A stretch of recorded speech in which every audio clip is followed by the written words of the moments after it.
E a nossa convidada é a Júlia Zanata, que é pré-candidata a deputada federal, advogada, jornalista, e é candidata pelo Partido Liberal, e que na última eleição a prefeita de Criciúma, ela enfrentou as feras, né? Enfrentou as feras, foi com o seu nome aí, colocou o seu nome à disposição do eleitorado de Criciúma. E olha, Gilberto, eu não sei se tu sabe quantos votos que a Júlia Zanata fez, mas eu sei. Então, manda aí, por favor. Ela fez 6.953 votos. Para a prefeita de Criciúma, ficou em terceiro lugar. E acredito que foi um bom resultado, né? Porque, na verdade, eram 7 candidatos e ficou em terceiro. E enfrentar o atual prefeito, né, Clécio Salvador, também não é pouca coisa. Enfim, muito boa tarde, Júlia Zanata. Seja muito bem-vinda para o nosso programa. Muito boa tarde a todos. Uma satisfação estar aqui. Obrigada pelo espaço. Eu que também sou jornalista, né? Então, já estou aí um tempo nesse meio de comunicação. Uma satisfação estar aqui com o Vanderlei Henrique, que já foi prefeito, né? Já fui prefeito já dessa foi cidade. Prefeito. Então sabe o que é disputar uma eleição também, né? Disputei 5, viu, Júlia? 4 foi vereador também? Não, na vereadora eu não tive oportunidade e eu acho que nem... Foi direto para prefeito? Fui direto para prefeito e também disputei uma eleição a deputado estadual. Ah, é? Em 1994, faz tempo. Então, gosta de política. Gosto de política. Gilberto, né? E o Fábio que me recebeu ali. Também a Karen, que está me acompanhando, está trabalhando comigo aí. E o meu amigo, grande apoiador, entusiasta aí da minha pré-candidatura aqui de Forquilinha, o Kennedy Laurindo, que é uma bênção aí, achei esse menino, nos encontramos. E ele me apoia e é meu amigo. Enfim, muita alegria estar aqui em Forquilinha com a tua audiência nessa cidade tão querida aqui do lado de Criciúma. Júlia, você, desculpa perguntar, né, mas você tem que idade? Eu tenho 37 anos. 37 anos. Você começou como jornalista? Eu lembro porque eu acho que eu devia estar na Rádio Eldorado. Eu não estou enganado. Foi em que ano foi que tu começou no jornalismo? Eu me formei, eu tinha 22 anos, né? Faz uns 15 anos, então. 15 anos. E aí, logo que eu me formei, eu era estagiária e aí a minha chefe, que era a Joyce Quadros, sim, saiu, ela era assessora do Altair Guide. Ela saiu, voltou para Criciúma e aí eu assumi o lugar dela, logo que eu me formei em assessoria de comunicação. Isso lá na Assembleia Legislativa? Não. Ele estava na Secretaria do Planejamento. Sei. E aí eu comecei a trabalhar como assessora de comunicação, enfim, o Altair me deu a oportunidade. Isso ficou no jornalismo quanto tempo? 12 anos, 12 em anos, comunicação. 12 anos. Depois, enquanto eu estava nessa área, fiz direito também, né? Me formei lá em Florianópolis. E hoje sou advogada. Tá. E o que te levou a enveredar pela vida pública, pela vida principalmente ligada à política? Porque eu atuei bastante nesse meio de comunicação, sempre com política, certo? Então, sempre me fui envolvida, sempre gostei. Com 7 anos participei de uma eleição lá em Morro da Fumaça, porque a minha prima foi candidata, foi a vereadora mais votada naquela época que podia comício. Podia chaveirinho, lembra? Sim. Podia, enfim, showmício, né? Naquela época até podia. Eu sou do tempo que era permitido colocar propaganda em postes. Ainda bem que isso foi proibido, né? Porque era uma confusão, ficava muito feia, as cidades ficavam muito poluídas, né? Muita poluição visual e depois, na hora de fazer a limpeza, não aparecia ninguém, né? Então, ainda bem que isso aí evoluiu nesse Eu acho que hoje a propaganda política ela está muito restritiva. O eleitor às vezes tem medo de demonstrar apoio porque não sabe o que pode, o que não pode. Por exemplo, na eleição passada, meu pai, eu quero botar um outdoor aqui na minha casa. Assim, não pode, pai, porque outdoor não é mais permitido. Mas a casa é minha, eu boto outdoor de quem eu quiser. Entendeu? Mais ou menos assim. Então, mas não é bem assim. Então, eu acho que hoje, apesar de que o senhor falou que evoluiu um pouco, está muito restritivo, né?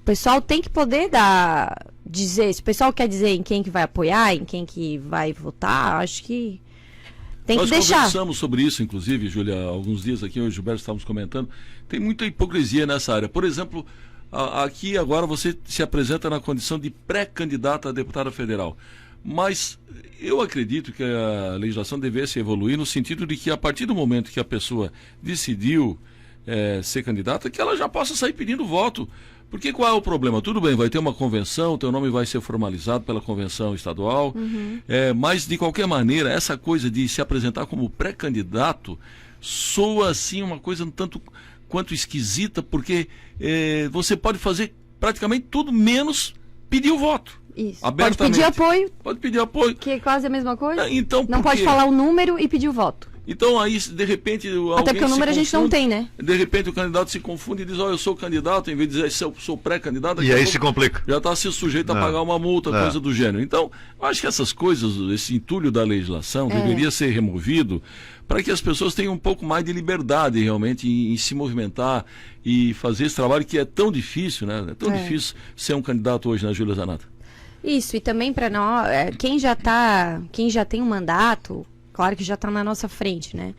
Mas a gente praticamente não, a gente só tem 45 dias hoje para entregar material e pedir o voto, olhar e dizer, aqui está meu material, aqui estão minhas propostas. Então, para quem está fora da máquina, vamos dizer assim, para quem está fora e não tem mandato, é mais difícil. Bem mais difícil, sem dúvida. Aliás, toda legislação que eles aprovam lá na Câmara dos Deputados, legislação eleitoral, é para beneficiar os que já estão lá.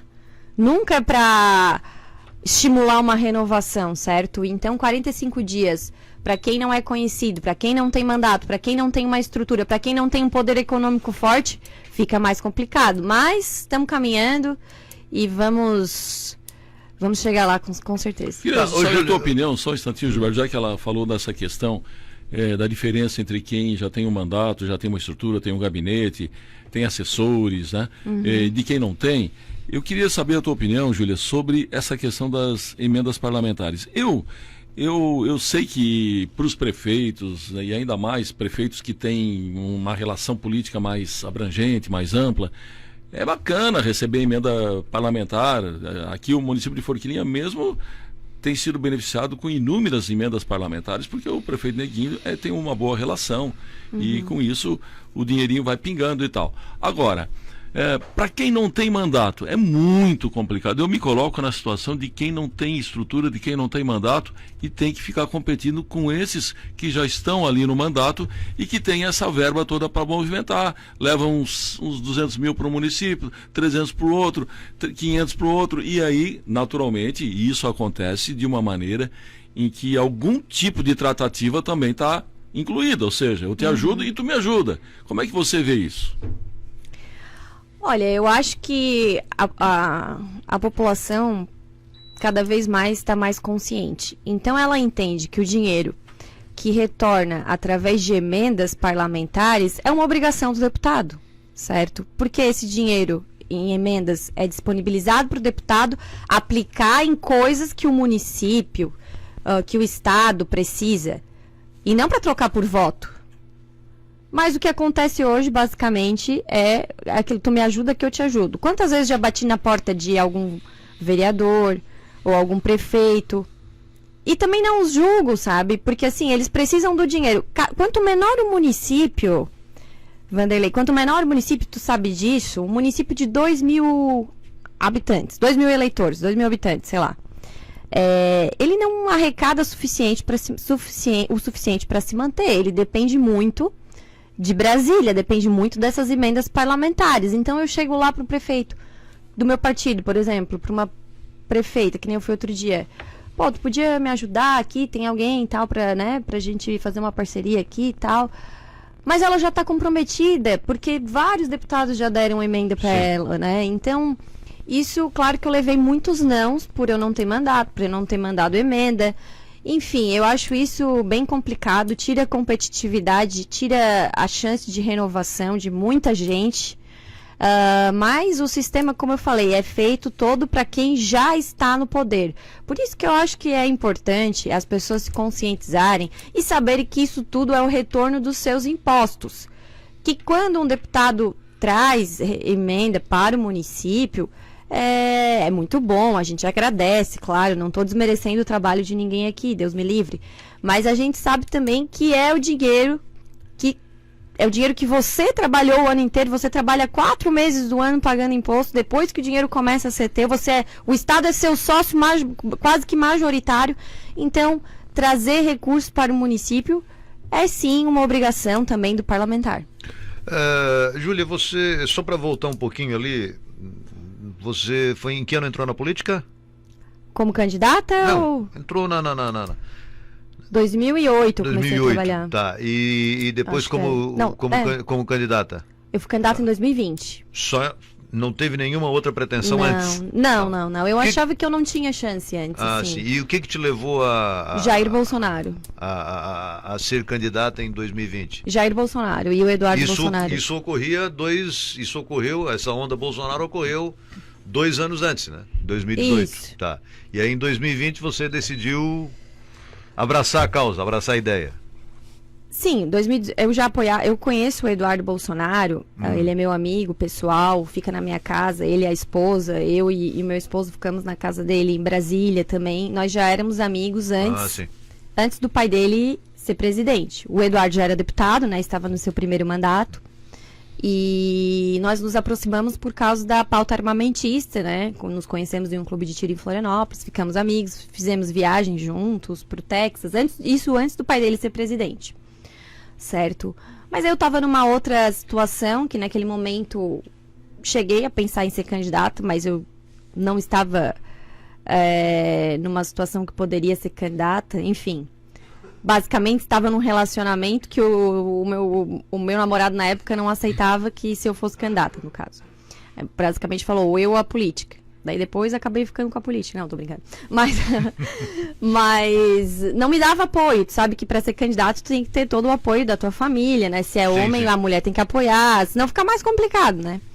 Enfim, eu que tenho uma filha de 2 anos e 6 meses, tenho uma rede de apoios. Quando eu viajo, vou para alguma agenda, minha mãe me apoia, né? Meu marido me apoia. A família Zanata, os teus pais são? O nome? Os nomes? O nome do meu pai é Fernando Zanata, mais conhecido como Nandinho. Ah, tá. Sim, o conheço. Sério? Sim, o conheço. Ele frequenta vários lugares diferentes. E aí e a minha mãe é a Carla. Mas eles não são casados, né? Já são separados, infelizmente, né? Sim. Há muito tempo. Tá. Mas... A votação que você fez para prefeito, eu queria que você falasse um pouco sobre essa questão da tua candidatura a prefeita de Criciúma, o que isso te ensinou no campo político, se daquele resultado de quase 7 mil votos, se dali é que surgiu a ideia e a vontade de prosseguir com a candidatura agora a deputado federal, que é uma candidatura difícil, pelo Partido Liberal, especialmente se a gente considerar que aí também tem mais ou menos no teu ambiente, onde você vai buscar os votos, também já tem o Daniel Freitas, que também vai buscar praticamente votos semelhantes. Eu não vou dizer os mesmos votos, mas acho que aí o teu eleitorado ele se confunde bastante com o eleitorado do Daniel Freitas. E eu também gostaria de ouvir de ti como é que com quem você vai compor para, por exemplo, com candidaturas a deputado estadual aqui no sul de Santa Catarina. Então, eu penso que a minha eleição para prefeita em Criciúma, eu perdi ganhando. Tem eleição que tu perde perdendo e tem eleição que tu perde ganhando. Assim, eu tinha 0 votos até então, nunca tinha concorrido um pleito eleitoral. Concorri em 2020, que nem tu falou inicialmente, numa eleição muito difícil. A gente sabe que o atual prefeito tem um capital político muito, muito forte, consolidado. E eu enfrentei ele, eram 7 candidatos. Eu fiquei em terceiro, né? Ele fez a maioria dos votos, em segundo lugar ficou o candidato do MDB. Eu fiquei em terceiro, com 6.953 votos. Ganhei de um deputado estadual com mandato, que é o Rodrigo Minotto. Ganhei dele, ele fez 4.000 e alguma coisa. Ganhei do PT, que historicamente também tinha uma votação de no mínimo uns 10 mil votos. Ele sempre fazia. Ganhei. Fez 3.000 votos. Ganhei do candidato do Podemos, que era comandante do batalhão da 6ª região, né? Ou seja, enfim, tinha também uma projeção.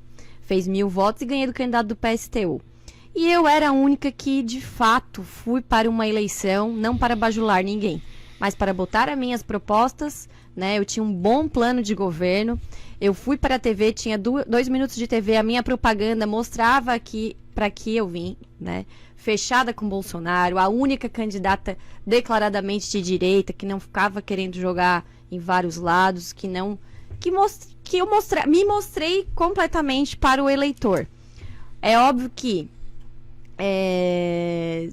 tendo o prefeito atual um capital político consolidado, o eleitor não me conhecia. Vê que a maior pesquisa no Google durante a campanha era assim, ó, Júlia Zanatta, filha de quem? Para ver como eles me viam como uma menina, por exemplo, né? Apesar de eu não ser tão jovem, tenho 37 anos, estou casada, sou mãe. Mas, enfim, acho que foi um passo muito importante para a eleição que eu vou concorrer agora esse ano, de deputada federal, porque construí, né, a minha imagem, me mostrei para o eleitor, fiquei na TV 45 dias, fiquei na rua, numa eleição difícil, onde as pessoas... durante a pandemia, as pessoas não gostavam quando você fazia evento político, te criticavam, né? Eu que nunca usei máscara mesmo, ia pra rua e a pessoa às vezes me criticava, mas eu tava lá no meu posicionamento, né? Fui pra sinaleira, pedi voto. Então, agora nós concorremos uma eleição já tendo nos mostrado para o eleitor aqui de toda a região sul, porque você fica na TV de Imbituba a Passo de Torres, quando você é candidata a prefeita em Criciúma. E hoje tem um capital político também de 6.953 votos. Acho que tem espaço para todo mundo. Você falou aí do outro candidato que veio depois, né? Lembrando que eu estou no PL, que é o partido do Bolsonaro, desde fevereiro de 2020. Eu não me filiei agora. Eu já tinha decidido concorrer a deputada federal pelo PL. Eu já tinha dado a minha palavra ao Jorginho Melo, de que independente da onde o presidente Bolsonaro fosse, eu ficaria no PL. Porque eu tive uma conversa com o presidente Bolsonaro no batizado da neta dele, lá no Palácio do Alvorada, em junho de 2021. E falei pra ele, presidente, naquela época ele ia pro Patriotas. Falei, presidente, a minha vontade é ficar no PL, porque eu já concorri à prefeitura ali, eu tenho uma boa relação com o Jorginho Melo, eu tô fazendo umas contas aqui, acho que vai ser um partido legal para se eleger. E quando você tá no partido, você cria relacionamento. Então, eu ir para outro, começar um relacionamento do zero, preferia ficar naquele que eu já tava e já tinha um relacionamento com o Jorginho, que tinha me dado a oportunidade, né? Querendo ou não, ele me deu a oportunidade também de ser candidata a prefeita na maior cidade do sul do estado. E gratidão acho que nunca é demais, na vida e na política. Então, tinha falado isso pro presidente. E ele ainda falou, não, vai pro que eu for, tal. E, enfim, tinha me posicionado. O que aconteceu? No final do ano passado, o Bolsonaro decide vir para o PL, partido do qual eu já sou filiada desde fevereiro de 2020. E o que aconteceu? Aqueles deputados, aquelas pessoas que só esperam onde o Bolsonaro vai, vieram todos. Entendeu? Só que eu já estava no partido. Então, se alguém se sente incomodado com a minha candidatura, né, deveria ter pensado antes de vir para o partido. Porque além de eu ser, claro, ter uma relação muito próxima do Eduardo Bolsonaro, falar diretamente com o presidente, e estar já no partido dele desde fevereiro de 2020, e não estou para pegar ondinha, porque já tinha decidido ficar no partido. Se alguém se sentir incomodado com isso, poderia ter escolhido outro partido. Mas também. você percebe alguém incomodado com a sua candidatura e com a sua opção pelo PL, não? Ali na região de Criciúma? É que eu já fiz a opção pro PL antes de todo mundo, né? Certo. Eu fui a primeira bolsonarista a ir pro PL. Certo. Eu tive posicionamento. Inclusive, quando eu fui pro PL lá atrás, muitos falavam, não é muito cedo para te aproximar do Jorginho. Mas foi ele que me acolheu. Porque teve muitos bolsonaristas que não me acolheram. Que sequer, eu digo com o mandato, né? Que sequer me apoiaram na eleição municipal. Me deixaram sozinha, porque já vislumbravam que talvez eu poderia concorrer à eleição esse ano. Então eu fui lá, meu marido, firmei meu pé, fiz o meu trabalho. Fui a única, Vanderlei, a única candidata de Santa Catarina que recebia um vídeo do presidente Bolsonaro. E eu não fiquei lá pressionando ele. Ele, do nada... Porque teve um dia que eu falei, eu vou concorrer à eleição. Ele assim, eu não vou me meter na eleição pra prefeitura. Ele falou, lá atrás. Eu disse, não, beleza, mas eu vou. Falei com o Jorginho, falei com o Eduardo. Do nada ele me manda um vídeo. Porque ele viu uma propaganda minha, gostou e foi espontâneo. Eu não fiquei lá pressionando. Então, nem o João Rodrigues, você vê, que é amigo do presidente, recebeu na época da eleição um vídeo dele. Eu recebi. Porque eu não fiquei pressionando. Foi natural. As coisas acontecem naturalmente. Mas certamente deve ter alguém que está incomodado com a minha candidatura. E essas dobradinhas, em relação a essas dobradinhas, quem que te acompanha na condição de candidata a deputado estadual? Nós vamos fazer parceria do estado todo ou do... Não, aqui na nossa região. Então, na nossa região, agora firmou a candidatura da doutora Andressa, né? É uma advogada ali de Araranguá, ela vem pela região da MESC, eu tenho um bom relacionamento com ela, é uma mulher também com postura, com discurso, né? Tava também no páreo um outro amigo meu, que era o Adércio Welter, mais pela questão de... A nominata, você sabe que toda nominata sempre precisa de mulher, né? Por Claro. conta da cota de gênero, que é de gênero a cota, não é de mulher, mas sempre falta mais mulher. Então ela foi escolhida, foi firmada semana passada. Eu tenho uma parceria também com a deputada estadual Ana Campanholo, né? Outra mulher que já tem que foi eleita ali na onda Bolsonaro, mas soube consolidar o seu nome.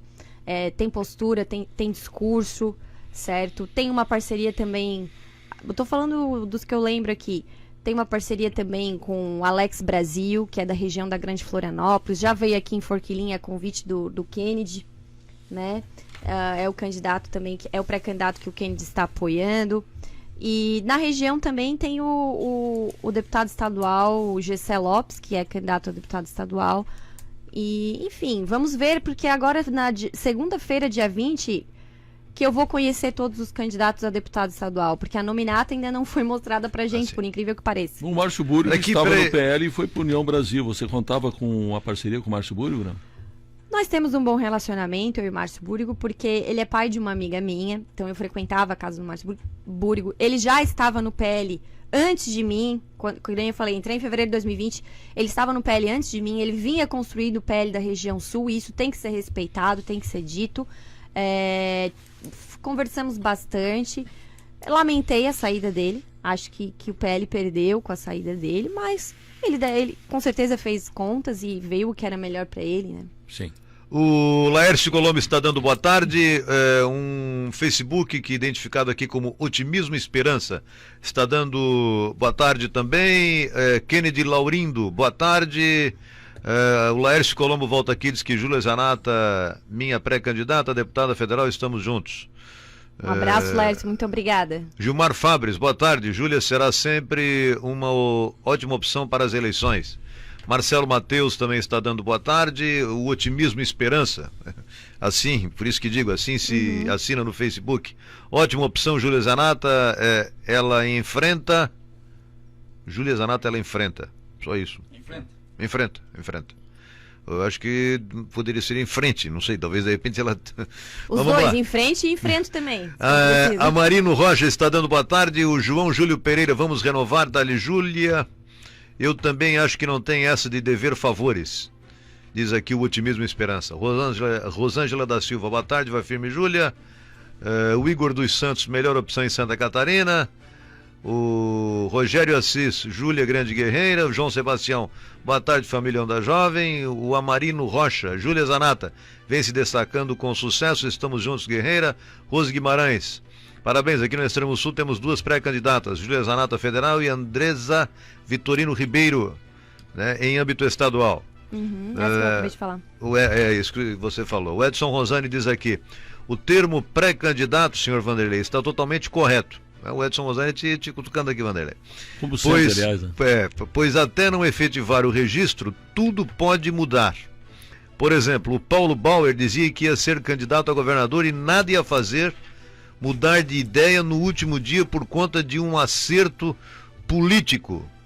Ele desistiu e foi candidato ao Senado. Mas aqui perto, no teu reduto eleitoral, o pré-candidato a prefeito do PDT desistiu e o pré-candidato a vereador Chile do mesmo acabou sendo candidato a vice em outra chapa, também por conta de uma coligação. Então o termo pré-candidato está juridicamente correto. Não, juridicamente ele está correto porque ele está inclusive previsto na legislação que orienta a matéria. Mas o que nós estamos discutindo aqui é a dificuldade que o cidadão que pretende ocupar uma cadeira na Câmara Estadual, na Assembleia Legislativa, na Câmara Federal... Chegar assim, não pode dizer que é candidato, não pode pedir o voto. Porque eu penso assim, por exemplo, a Júlia colocou já o nome dela para disposição há algum tempo. Não estou dizendo que isso vai ocorrer, né, Júlia? Só estou exemplificando. Mas se daqui a pouco eu sou candidata agora, lá na frente, se ela quiser, se eu não sou mais candidata... Qual o problema? O mundo vai acabar? Eu não sou mais O candidato. mundo não vai acabar, e aí qual o problema? Pois é. Então isso tudo que o Edson Rosendo Mas acabou não de dizer... vai acontecer, tá, gente? Não, Porque eu nunca volto atrás. Eu sou na eleição, um exemplo. Não, só se eu tô errada, eu volto atrás, claro. Eu não sou, né, irredutível. Mas o que acontece? Na eleição municipal, muita gente falava, ela não vai aguentar. Bah, eu levei muita... Foi sofrida aquela sua candidatura, não houve? Você realmente, naquele ambiente, naquela efervescência política aí, o teu nome acabou aparecendo de uma maneira que, de certa maneira, deve ter chegado um momento realmente que você ficou se questionando, né? Sobre certas abordagens, certas dificuldades que surgiram ao longo da campanha para prefeito. Eu te pergunto, você tem algum tipo de lição que tirou daquela caminhada à prefeitura de Criciúma, algum ensinamento, alguma lição, alguma coisa que você não repetiria? Olha, lição a gente sempre tira, né? Das coisas que a gente faz, sendo errando ou acertando. Mas eu acho que naquela eleição ali não tinha o que fazer, entendeu? Era uma eleição consolidada. E muita gente me falou, por exemplo, se tu enfrentasse menos o atual prefeito... Mas o Rodrigo Minotto só faltava lamber o chão que ele passava e fez menos voto que eu? Não quer dizer, entendeu? Ele ia pro debate, o Rodrigo, com todo respeito ao Rodrigo, mas, tipo, ele ia pro debate e elogiava o prefeito. Enquanto que eu cobrava... Ele tem um jeito de se comportar na campanha que é de não ir partir pro enfrentamento. E eu sou do enfrentamento. Eu sou do enfrentamento e eu olhava e falava assim, olha no meu olho. Olha no meu olho. E o Rodrigo Minotto ficava falando, porque eu tenho políticas públicas para mulheres. E aí, no debate, tentava me descredibilizar. Eu, que era a única candidata mulher. Então, assim, eu fui o foco de todo mundo, mas entendeu? Porque eu era mais jovem. Sim. Enfim, não sei. E eu falava, eu sou explosiva, eu sou reativa, eu não sou um produto de marketing. Eu falo aquilo que... E eu não tenho pesquisa pra falar o que eu falo. Eu falo as minhas convicções do meu coração. Deus, pátria, família, liberdade. Eu não fui preparada para isso. Isso é o que eu penso. Agora, se vai dar certo ou não, é uma consequência. Tem gente, o senhor sabe, que tem político que não fala um A sem ter pesquisa semanal vendo o que o povo está pensando. Eu tenho as minhas convicções. As minhas convicções não são baseadas em pesquisas. É aquilo que eu acredito ser melhor para o meu país, para as futuras gerações, para a minha filha que está aí. É por isso que eu luto, por isso que eu sou combativa, porque a gente não tá aqui. Eu não quero ir pra Brasília, lá pra Câmara dos Deputados, pra fazer amiguinho. Eu quero ir pro combate mesmo. Porque pra fazer amiguinho já tá cheio lá, e por isso que certas coisas não vão pra frente. É isso que eu penso. Olha aqui, rapidinho antes de ir pro Momento Coopera, tem aqui alguns recados. O Kennedy Laurindo voltou aqui, diz que 2 grandes mulheres. Andressa Vitorino Ribeiro, excelente colocação, Júlia Zanata, assim como você, eu também já estava no PL antes mesmo da vinda do nosso presidente Bolsonaro. Vinda qual muito nos honrou. Juscelio Estevam Júnior pergunta a Júlia o que ela acha das pesquisas eleitorais. Ela já falou agora, né? Não teria muitas coisas estranhas nela no resultado das pesquisas? Quer falar rapidinho, Júlia, quer deixar para depois? Tu quer... Não, tá. Vamos lá. Pesquisa eleitoral, eu nunca... Não quero aqui falar de nenhum instituto e blá, blá, mas assim, se eu me preocupasse com pesquisa eleitoral, eu teria ficado atrás do PT na minha campanha municipal, atrás do Minotto. As pesquisas me colocavam atrás deles e eu ganhei. E pode ter certeza que isso tirou muito voto meu. Não, então quem não queria o prefeito, vou votar no outro porque a Júlia não tem chance. Então assim, gente... Votem em quem vocês acharem melhor. E não quem tá na frente. E não quem tá... Vocês têm que analisar o plano, as propostas, a ficha. Se já foi bandido, se não é bandido, não vamos votar em bandido, pelo amor de Deus. Então tem que analisar. E não deixe se levar por pesquisas. Entendeu? É isso que eu penso. E as pesquisas, pra mim, é o que eu vejo na rua. Eu tenho caminhado... Claro que eu não posso falar do Brasil todo. Eu tenho andado o estado de Santa Catarina inteiro. Eu não acho eleitor do ex-presidiário. Do Larápio. Eu não acho. Onde é que eles se escondem? O que eles comem? Não sei se eles têm vergonha. É claro que eu tô falando da realidade de Santa Catarina. Mas as imagens por onde o presidente Bolsonaro passa no Brasil todo... O cara vai na pizzaria... Eu vi isso... Eu passei o carnaval com o presidente em fevereiro de 2021 em São Francisco do Sul. aqui em Santa Catarina, Sim. a convite do meu amigo Eduardo Bolsonaro. O meu marido foi pescar com ele, e aí meu marido fez uma imagem, ele chegando de jet na praia, quando o pessoal viu que era ele, gente, aquilo ali, ó, parecia um formigueiro se juntando. Eu nunca vi isso pra político nenhum. Sim. Essa é a minha percepção. Se eu estou errada, a gente vai ver. Tá bom. O Marcelo Matheus diz: escolha o Gessé Lopes, com certeza não vai se arrepender.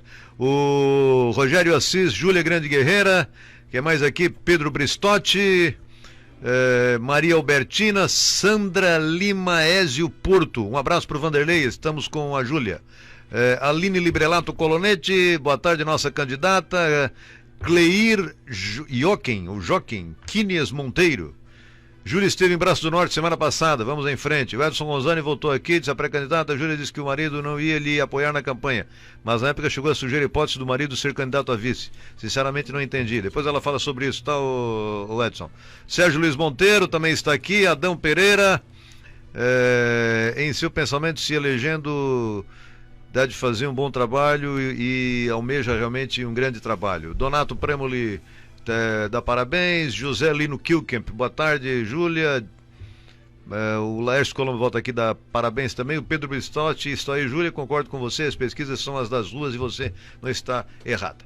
Hoje estamos recebendo a pré-candidata a deputada federal, a cristiumense Júlia Zanata. Tem aqui alguns recados rapidinhos aqui antes de ir para o intervalo comercial, só para dar uma repicada, viu, Vanderlei, com a Júlia?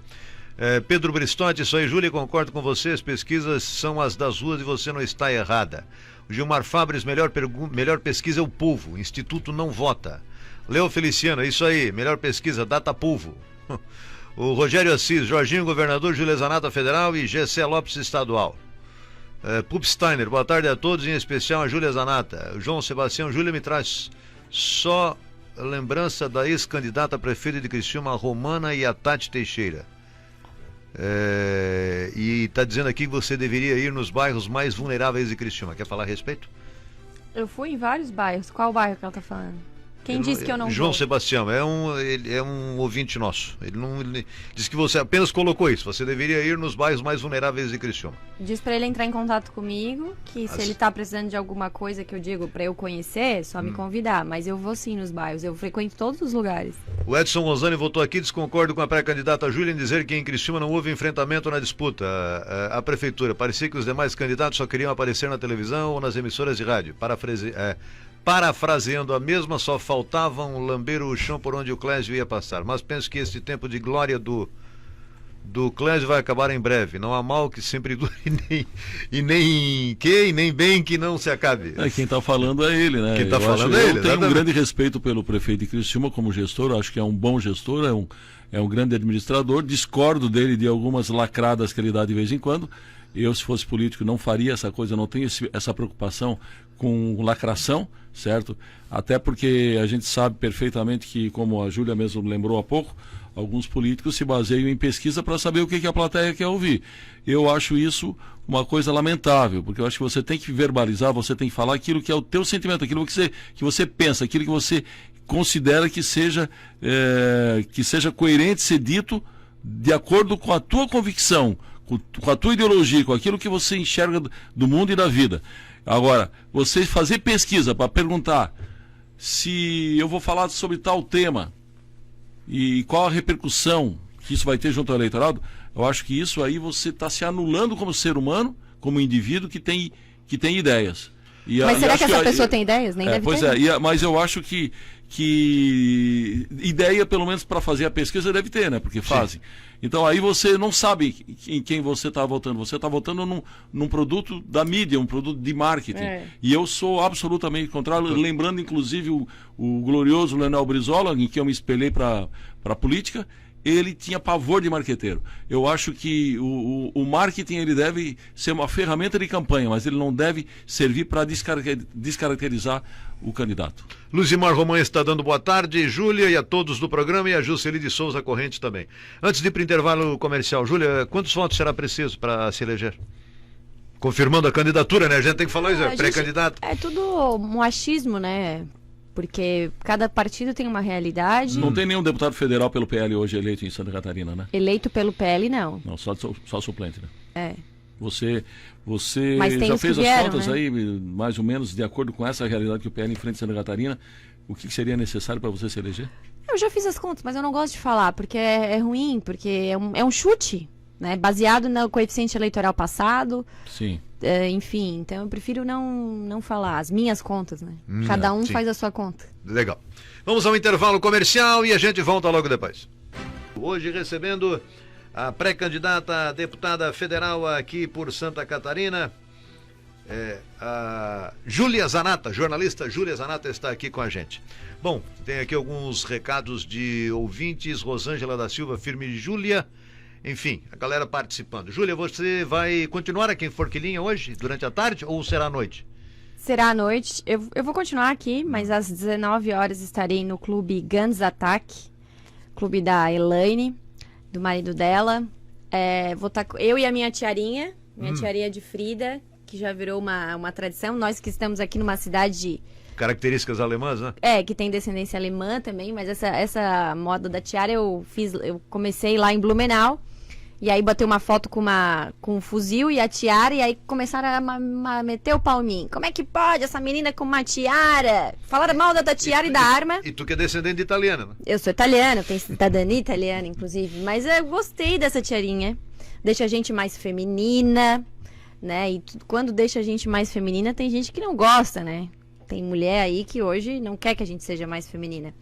Então, queria convidar quem quiser ir lá no clube, Guns Attack, às 19 horas, bater um papo, conversar, pra gente falar da importância, né, desse ano eleitoral. Cada vez mais estamos participando da vida política, né? Estamos exercendo a cidadania.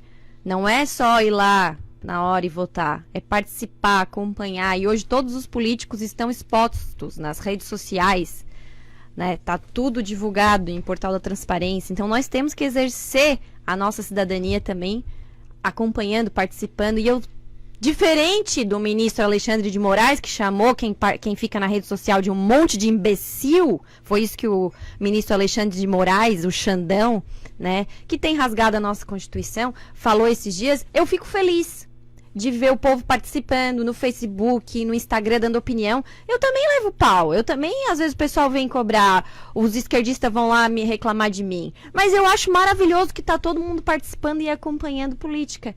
Então, a importância da eleição desse ano, né? Porque O que você espera dela? eu espero que o presidente Bolsonaro seja reeleito, para o Brasil continuar no rumo certo. 4 anos é pouco para arrumar a casa, né?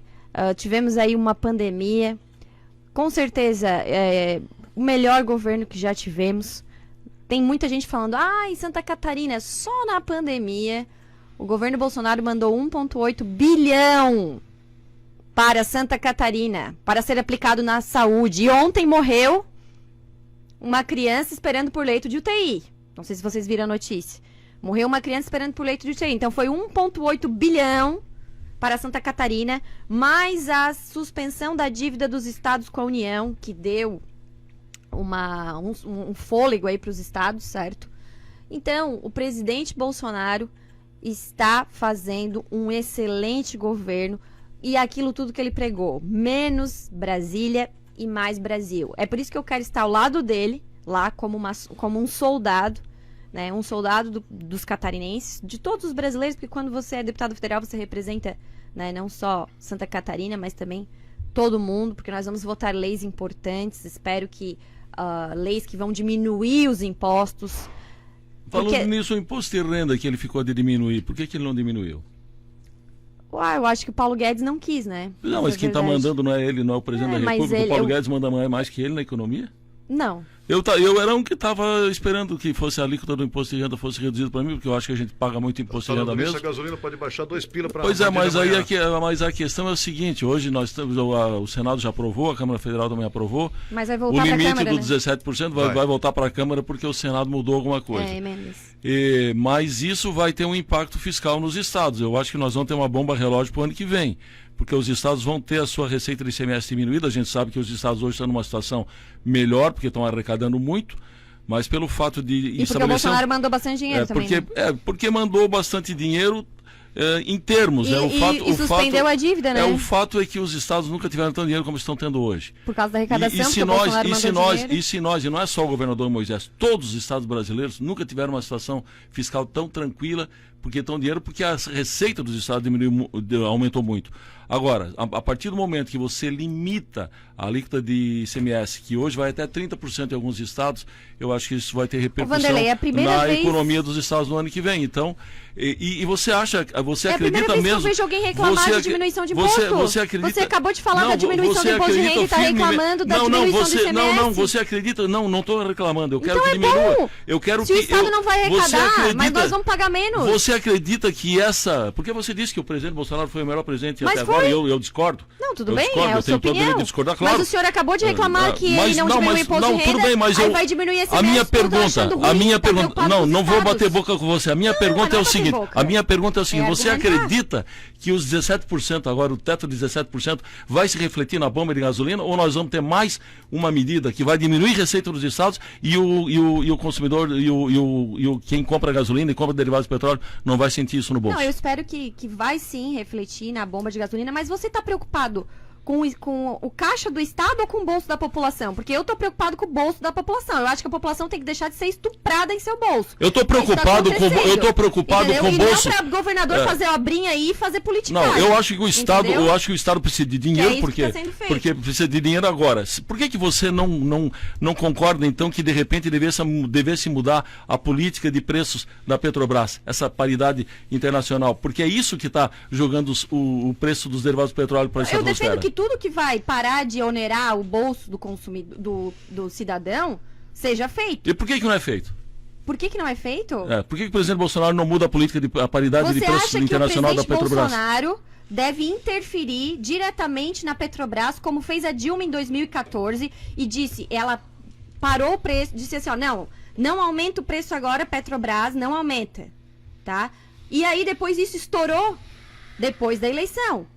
A Petrobras hoje, ela tá na bolsa, enfim, tem toda uma regulamentação. Nós não queremos viver num estado que é menos interferência estatal em certas questões, então nós também temos que saber disso. Agora, o que é o mais urgente agora? Diminuir o valor. Tu acabou de falar que os estados estão numa situação confortável de arrecadação. Por que eles não podem abrir mão? Aliás, eu não fico, por exemplo, criticando o governador Moisés, que se afastou do presidente Bolsonaro em qualquer coisa. Mas por que ele, pontualmente nisso, por que ele, por conta própria, por iniciativa própria, não botou a mão na consciência e disse: tô arrecadando um monte, tive recorde de arrecadação, vou diminuir para a população catarinense não passar tanto trabalho? Ou será que é melhor ficar indo de prefeitura em prefeitura, entregando obra, que é muito bom obra também, eu também gosto. Mas a que custo? A custo do nosso bolso, do bolso do consumidor, do bolso do cidadão, que já está farto de impostos, mais impostos, mais impostos? A gente sabe. Eu só sei que a Petrobras lucrou no ano passado 107 bilhões de reais, que foram para os acionistas, inclusive a maioria deles estrangeiros.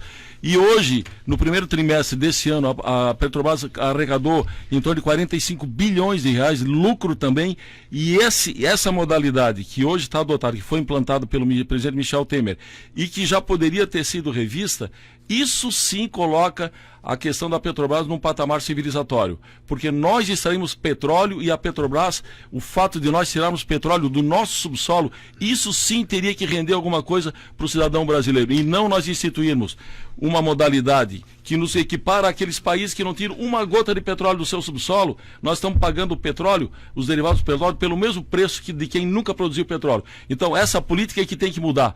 Agora, se os governadores não vão tomar a iniciativa de voluntariamente abrir mão de fatias do ICMS, isso é uma questão dos governadores, cabe a eles responder.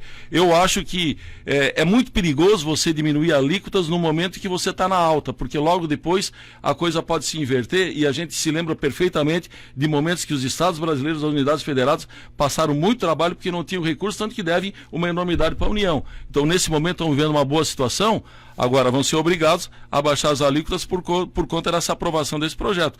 Tudo bem, tomara que isso reflita na bomba. Eu quero ver se vai refletir na bomba. Eu vou cobrar. Eu quero ver se isso vai refletir na bomba e se o preço da gasolina vai diminuir para mim e para todos os brasileiros. Isso eu quero ver. O Bolsonaro foi melhor. Não, de forma alguma. De forma alguma. O melhor presidente do Brasil foi Getúlio Vargas. Foi Getúlio Vargas, Deus disparadamente. me livre, ele que começou o controle de armas no Brasil. Ele que começou a controlar o calibre. Pra que arma? Pra defender a propriedade privada, pra defender a família, pra defender a soberania do nosso país, pra defender a nossa liberdade. E as forças de segurança servem pra quê? Olha só, armas. E o exército serve pra quê? E a polícia serve pra quê? Não, cabe a eles defender e garantir a nossa segurança. Fala pra quem já foi estuprado, pra quem já foi, quem já perdeu alguém da família, porque eu apoio as nossas forças de segurança, as nossas Você sabe manejar um policiais. revólver? Você deve, porque você frequenta o clube de caça e tiro, você deve saber manejar uma arma, mas a maioria dos brasileiros não sabe manejar uma arma. Aprender, né? Quem quiser, ninguém tá obrigando a comprar. É só quem quiser. Eu não quero que tu compre se tu não gosta. Agora, que não me incomode e não crie mais burocracias, porque já é uma burocracia infinita, pra quem quer ter. Porque hoje existe um preconceito contra armas. Existe, entendeu? Tá mudando, graças a gente vem debatendo isso amplamente, as pessoas vêm percebendo, né? Porque nós vivíamos em um país com índices de guerra, né? Graças a Deus, Santa Catarina é o estado mais seguro do Brasil. Bom, o nome disso aqui é um debate, então nós debatemos um pouquinho no final, não tem problema. Eu muito calmo, né? Respeito as ideias da Júlia Zanatta, eu tenho as minhas, não vou abrir mão delas só porque estou debatendo com a Júlia Zanatta, certo? Mas, de qualquer maneira, é importante esse confronto de ideias. Eu tenho pavor de arma. Eu acho que a arma é um negócio que se você está de cabeça quente, se você surta, você pode jogar a tua vida fora num momento de raiva, de agonia, e de repente você joga a tua fora, atira em alguém, mata alguém. E a arma que eu penso que de repente vai defender a minha vida pode cair na mão de um bandido e ser utilizado de uma maneira bastante indevida. Mas não compra arma em Mas ele assalta, tá?